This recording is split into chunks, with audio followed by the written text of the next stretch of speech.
os artigos 550 a 553 da ação de exigir contas.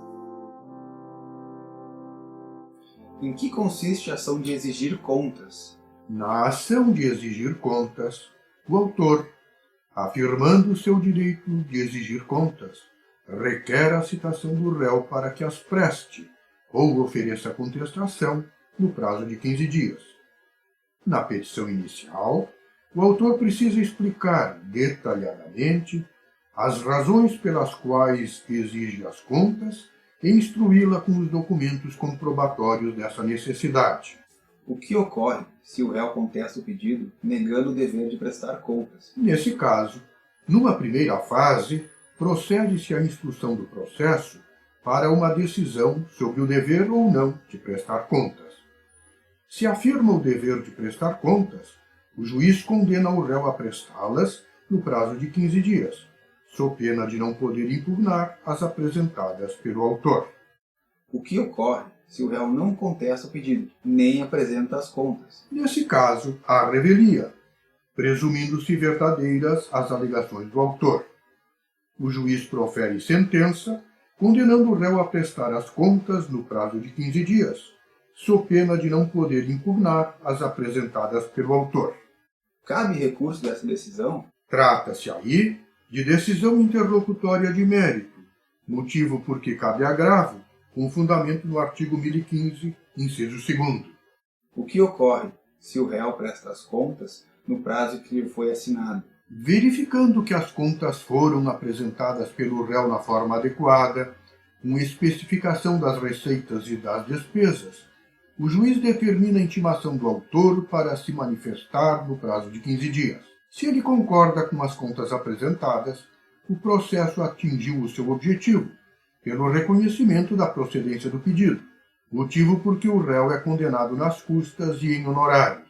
Se discorda das contas apresentadas, o autor precisa oferecer impugnação fundamentada e específica, com referência expressa a cada lançamento impugnado.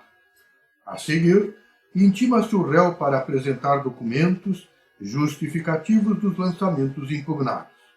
Na sequência, o juiz, conforme o caso, profere julgamento antecipado do mérito ou determina a realização de perícia com vistas à prolação de uma sentença, julgando boas as contas apresentadas ou declarando o saldo credor ou devedor do réu. O que ocorre se o réu, condenado a prestar contas, não as presta no prazo legal? Nesse caso, cabe ao autor apresentar as contas, na forma adequada, instruídas com os documentos justificativos, com especificação das receitas e das despesas e indicação do saldo, se houver. Qual a natureza da sentença relativa à segunda fase do processo? A sentença que julga boas as contas apresentadas pelo réu ou pelo autor é declaratória. Se declarar saldo credor ou devedor do autor, é também condenatória. Para a cobrança do saldo, é necessária a propositura de nova ação? Não. O saldo declarado constitui título executivo judicial, seguindo-se o procedimento previsto para o cumprimento de sentença que reconhece a obrigação de pagar quantia certa. Mais alguma observação importante? Sim.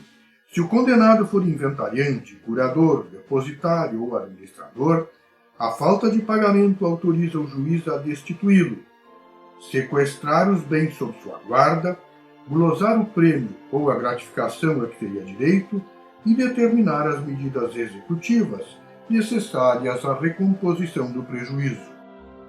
Apresentação de Guilherme Porto e José Tessaino. Fim deste episódio. Até o próximo!